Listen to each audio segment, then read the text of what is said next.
चौकीदार बना लो दिल का हरदम खड़ा रहूंगा। चौकीदार बना लो दिल का हरदम खड़ा रहूंगा।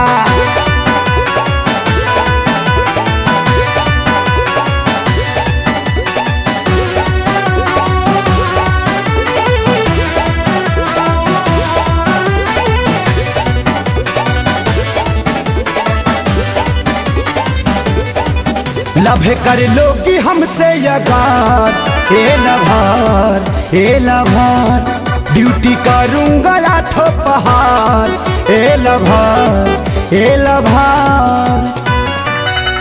लभे कर लोगी हमसे यगार, हे लभार हे लभार, ड्यूटी करूंगा आठों पहाड़, हे लभार हे लभार।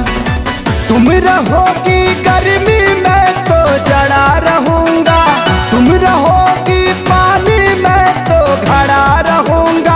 हाँ। चौकीदार बना लो दिल का हरदम खड़ा रहूंगा।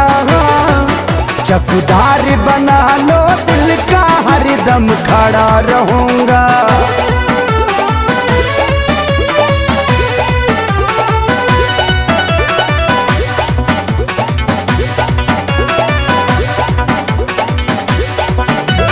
देहब न तोहरा पगाम, हे सनम हे सनम, जानी कर देव निछावर हम, हे सनम हे सनम।